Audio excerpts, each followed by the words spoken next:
May Allah bless and keep you safe, keep you safe. May Allah bless and keep you safe.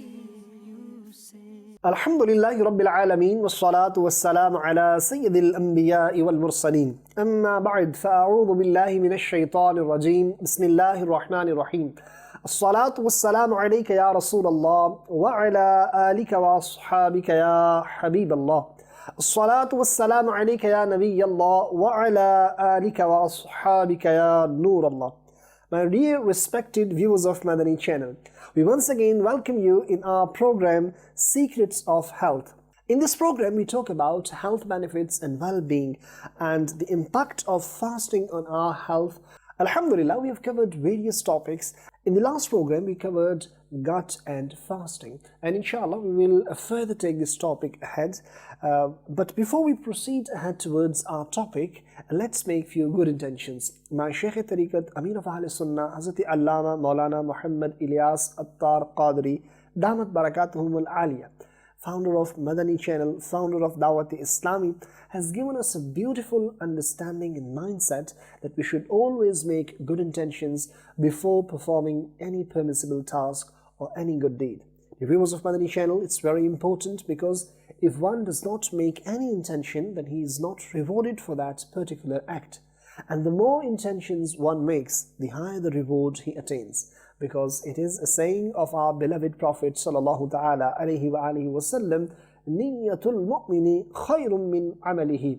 Intention of a believer is better than his actions. So I make this intention, inshallah. I'll deliver this program for the pleasure of Allah Tabarak wa Ta'ala, and you all can make this intention that you listen from start till end, and you will note down important points, you'll act upon and pass this knowledge on to others with good intentions. The very most important intention for doing this program is to bring awareness, and alhamdulillah, if you know about your health and well-being, you can live healthy. When you live healthy, alhamdulillah, you can do more and more ibadah and please Allah Tabarak wa Ta'ala, insha'Allah Azza wa Jal. Without any further delay, let's move towards our honorable guest, Dr. Khurram Attari, who is consultant and practicing in one of the UK's university hospitals. He's again with us, inshallah. He'll be shedding light on this topic. Let's go towards him. Assalamu alaikum wa rahmatullahi wa barakatuh. Wa alaikum assalam wa rahmatullahi wa barakatuh. Awesome. How are you doing? You okay? Alhamdulillah Rabbil Alameen. MashaAllah. Thank you so much that you have given us your precious time. Doctor, we talked about in the last episode that was regarding gut, and we talked about digestion, we talked about stomach, we talked about intestine, and today I would like you to please take us further on this topic. What is your intention today? How are you going to proceed this topic? And in specific, I think we should also cover constipation, diarrhea, because they are very much related and common diseases and problems people they are facing. And I think they will be very much interested to hear about it. Why does it happen? And why is it related with stomach? And what are the causes of constipation and diarrhea? And then how can we avoid it? And especially if the kids they catch such problems, so what are their solutions? We'll go to that as well, inshallah. Bismillah ar-Rahman ar-Rahim. So as we were discussing, that gut is it's a huge organ, and we know that gut has several functions in the body. Yes. First and foremost, of course, is to derive the whole digestion process and the benefits of that with the food which we have consumed. So before we move on to intestines, there is one other aspect which has really fascinated me, and sometimes I'm amazed at our fuqaha kiram, so our jurists who have read the Islamic jurisprudence, and they understand, they have that scholarly understanding of the teachings, and when they derive masail and rulings regarding various various either forms of worship or various Islamic principles. So one of the things which has been discovered in the last 20 years or so is related to stomach, is something called incretin effect. Okay. So this would be quite, it's been quite a fascinating story, because what the understanding was, or the finding was, that when someone takes glucose or sugars through mouth as part of our food, the moment we take, there is a whole series of metabolic hormones which are secreted, and there are two of them which are the key ones. So one is called GIP, or gastric inhibitory polypeptide, and a second one which is GLP-1, so glucagon-like peptide 1.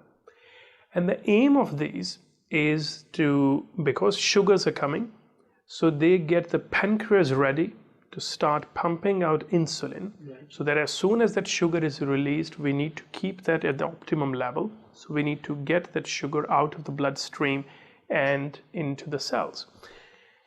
Interestingly, if the same amount of sugar is taken parenterally, so instead of taking orally in the form of food or a supplement or whatever, if it's taken parenterally, so perhaps through an injection, be it an intramuscular injection, intravenous injection, we do not see this incretin effect. So what it tells us, that again the beauty of the creation of the whole intestinal system, starting all the way from stomach right down, that the moment food comes in and there is sugars, the whole system is ready to receive it. So that even before it hits the splanchnic circulation, the system is ready to decide what to do with that sugar. Secondly, we know that the rulings for fast and breaking the fast, if something is taken orally versus parenterally, they are different. So I guess a student of jurisprudence could feel that it is the same sugar, but taken in two different routes. How come it would have a differential response when it comes to the rulings regarding breaking of fast? Sometimes when we are unable to understand, modern science will ultimately get around to explaining the difference. Of course, those fuqaha kiram, even before the medical science knew about incretin effect, is only 20 years old.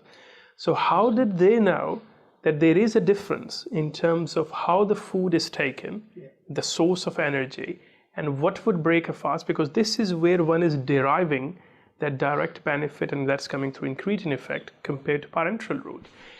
And also the beauty of the system, certainly with the stomach, that in addition to all the other roles which we discussed in the last episode, it also has one of these key roles. And furthermore, what happened as a result of this research, that this GLP-1 analogs are now used as a treatment for diabetes. So that discovery led scientists to use that as a therapeutic potential and employ it to treat diabetes. So one of the newer treatments for diabetes is actually GLP-1 analogs, and then there is another group of enzymes which included in this incretin pathway called DPP-4, and the inhibitors of that are also used now for the diabetes treatment. And the other interesting thing about this is that in addition to the benefits on diabetes control, these medications have also been shown to achieve some weight loss. So that again, coming back to the benefits of fasting. So we know that if incretin effect is utilized properly, then it would also help with weight loss. So that's again, the beauty of fasting, that in addition to all the other things which we've discussed, we know that it will have weight loss effect through several mechanisms. One of those could potentially be employing this route. MashaAllah, MashaAllah. Now, so as I explained earlier, I posed a question. If we come to that now, what about constipation? If you can just talk about it, and diarrhea, and in relation to intestine, and then inshallah we'll come back about one of the symptoms, and we will talk about the treatment available for the viewers of Madani Channel, because I think it's very important for them to know, because this is very common disease normally people they face. Exactly. So the process for the digestion, so that started in stomach, which we discussed was an acidic medium. It moves through the stomach into small intestine, And the small intestine then has three major parts. So the first one is called duodenum, then there is jejunum, and then third and final part is ileum. So that is the small intestine. So that junction between the stomach and intestine, again, that valvular structure which allows the one-way flow, and that is called pylorus. So that's where the food will be pushed through into the intestines. The beauty of the small intestines is that this is the area where most of the vitamins, minerals, and nutrients are absorbed into the circulation. Exactly. So the food has been in the process being broken down in stomach, and then by the time it reaches the small intestine, it is ready for the substrate is ready for absorption of those essential nutrients, which was really the purpose of taking that food. So that's what the small intestine does. So particularly things like vitamin B12, which is very important. And sometimes when there is malfunction of the small intestine, that's when we tend to see B12 deficiencies. So that again is one of the key parts of the small intestine. And then the small intestine leads into large intestine, which we also call colon. And that colon again has a huge root. Now the interesting thing is that because the small intestine's role is absorption of minerals and vitamins, so the structure of the small intestine is very different to the large intestine or colon, because there the role of large intestine is to try, so some of the absorption still happens throughout that route. However, the main role of that is to extract as much good stuff out of the food and keeping the food propelled forward so that whatever is not required in the body, then that could lead itself out. So in this whole process, that's where the importance is of these two common conditions, so the constipation and diarrhea. So we know that whenever someone gets either of those things, so these are the two, in a sense, the two extremes. So constipation is when someone's bowel habits are so irregular that they are not going to toilet that often, and diarrhea is when it is happening too often. Sometimes it might be the frequency, sometimes it might be the consistency of stools, but it could be a number of those things. So the first thing to say is that constipation certainly is perhaps a lot more common compared to diarrhea. So if we focus more first on the constipation, then constipation, again, there are several reasons for it. So one of the things which is very key is the lack of fiber in our diet. So again, as what we've been discussing, the theme so far is that all these highly processed foods, they have very little fiber in them. So the lack of fiber means that all of that food is not easy to push through the large bowel. So the lack of fiber, so the fiber comes from vegetables, particularly raw vegetables. So things like carrots and cucumbers, and also fruits, so salads, and then fruits, particularly things like melon, watermelon, so they have large amounts of fiber in them. So that is one of the reasons why there's been such a drive to say that we should have at least 5 portions of fruit and vegetables a day, because it helps regulate our bowel, it gives the right amount of fiber in our diet, and that actually helps to make bulk of the stool, which is then easy to be propelled through the large bowel. So you can imagine if it is something which is easily cleansable, can be easily cleared, then it will be easier for our body to get rid of it. So fruits and vegetables, so that is one of the key should be our intake. Exactly. So at least 5 a day. So this, it doesn't have to be just 5. It can be more than that, but certainly not less than that. And again, we know that in our modern diets, even taking 5 portion. What do you mean by? So 5 portions of fruit a day. So again, there is. So just to give an example. So portion. Exactly. How much is that? So for example, 1 banana, 1 orange, 1 apple. That would be counted as 1. 5 strawberries. So that will be 1. And then a small bunch of grapes, that will be considered 1. Similarly, if you're talking about in vegetables, so depending on the size of the cucumber, so generally speaking, half a cucumber would be equivalent to one. So, and same carrot, one carrot would be one portion. So we are talking about at least 5 of those portions a day. So 5 of the vegetables and fruits mixed or separate? No, so together. So a combination of fruits and vegetables, but at least 5 portions a day. So you can imagine that, again, nowadays we are so focused on eating meat and meat products that, fruits and vegetables are not even considered as part of the diet. So the lack of fiber, so that is one of the common reasons for constipation. The second common reason is the sedentary lifestyle. So sitting all the time, and all the modern jobs now. Exercise. Exactly. So very little mobility.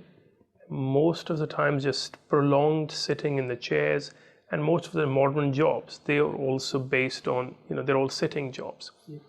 So if you look at, so these very innovative examples of in big industries where they are promoting the health and well-being of their employees, where they're offering things like, for example, tables which go quite high, so people have to stand up to work on them, or having static cycle, which people are using while sitting on the chair. So I think just with the stool frequency, one needn't need to worry about constipation. So for some people, naturally, they may only go a couple of times or 3 times a week, and that may be enough for them.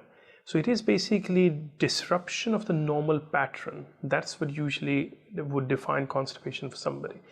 So, however, looking in this context, those are the 2 or 3 key reasons. So the lack of fiber in our diet, a prolonged use of chairs, so sitting for long times, and the third, the sedentary lifestyles with the lack of exercise. So those have been globally understood to be the 3 key reasons why constipation is such a predominant problem. And the second, obviously, the aspect which is of diarrhea. So diarrhea, again, if it is the consistency of stool, then it may be more related to a condition which is very common, and it is irritable bowel syndrome. So it's IBS, or irritable bowel syndrome. So this is a condition where, again, most of the things which we've already mentioned, so the lack of fiber, the sedentary lifestyles, chronic stress. So we know that there is a gut-brain axis. So if we are stressed, I guess most of us would have noted that our toilet habits would change. And for some people, they may go more towards diarrhea, for others more towards constipation. And that is all because of that gut-brain axis. So this is, again, quite important. So the mental well-being is so important to continue for the intestinal function. And so this irritable bowel syndrome, so this is a condition where sometimes diarrhea can alternate with constipation. Right. So the key things here is that as long as there are no what we call red flag signs, which means that there is no lack of appetite, there is no loss of weight, there is no blood through any end, and there is no mucus, pus, or anything else in addition to the stool. So then generally that might mean that this person may have this irritable bowel condition. So in that scenario, so the key thing would be, well, depending on if they're constipation predominant or diarrhea predominant, generally it would need more of lifestyle measures. Right. So again, improving the diet, focusing more on Mediterranean diet. How does fasting's important fit in?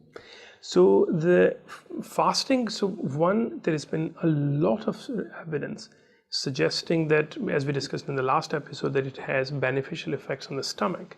Similarly, what we're doing in fasting is that we are resting our bowels.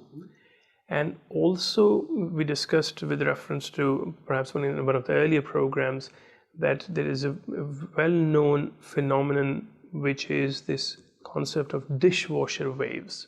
So actually every time we feel a hunger pang, that is actually helping us to clear our bowel. So that is also the benefit of fasting. By resting the bowel, we're actually allowing for all these unnecessary, unhealthy bacteria to be cleared off. So that's the benefit of fasting.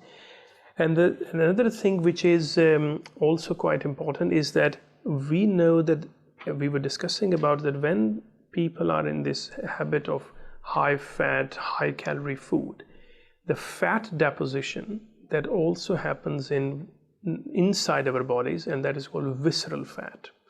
So that visceral fat, when it surrounds the intestines, what we notice as a result is that visceral fat will have a knock-on effect on the health of the intestine and would also promote inflammation. So this is the microscopic inflammation which is happening in the bowel. And again, a lot of evidence that fasting would help reduce that visceral fat as well as the level of inflammations in the bowel. There is one hadith of Rasulullah sallallahu ta'ala alayhi wa alihi wa sallam. I think that will be very interesting in this regard, what the topic we're discussing, like intestines. Beloved of Rasul sallallahu ta'ala alayhi wa alihi wa sallam has stated that the believer eats for one intestine, while the disbeliever and hypocrite eats for 7 intestines. My dear Islamic brothers, from the above hadith, it does not mean that the Muslim possesses only a single intestine, while the disbeliever possesses 7. Every person possesses 7 intestines. What is meant by this hadith is that to eat in abundance is the behavior of the disbelievers.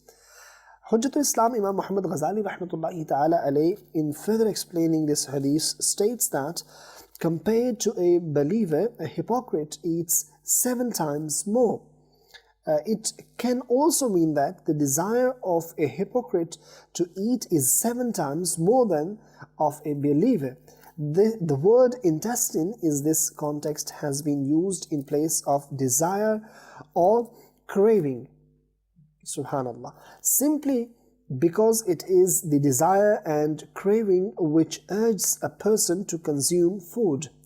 It does not mean that a hypocrite has more intestines than the believer.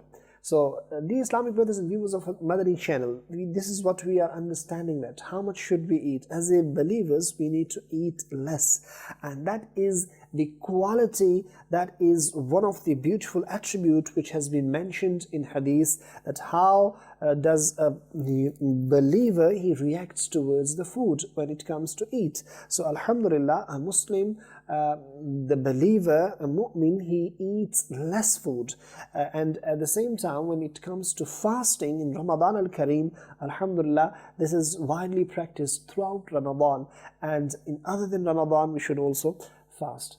Dr. in concluding remarks, what message you would like to give to the viewers of Madani Channel? So the one last piece of this whole puzzle, which again has been brought to our attention in the very recent past, is this concept of gut microbiome. Okay. So I guess viewers of Madani Channel will be surprised to hear that we have nearly 100 trillion bacteria which live in our intestines. So this is even more than human genome. And what it tells us is that this is the gut microbiome. So this is the term which we use for them. So all these bacteria which are actually there to process the food for us. So what we know is that the signature of this gut microbiome is as different in every person as our fingerprints. So this is the versatility and diversity of the creation of Allah. And the beauty of fasting, 100 trillion bacteria, exactly. And in every person they are different. And in every person the signature which we derive from that is different, exactly like our fingerprints.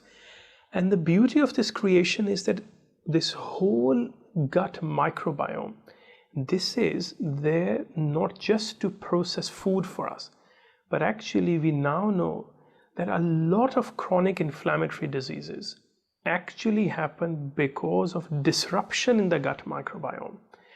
And what the latest evidence is suggesting, that when we fast, especially with this intermittent fasting, it actually allows the body to re-establish the healthy balance of this gut microbiome. and would allow all the unnecessary, those unhealthy bacteria to be cleared and just allowed to reinstate.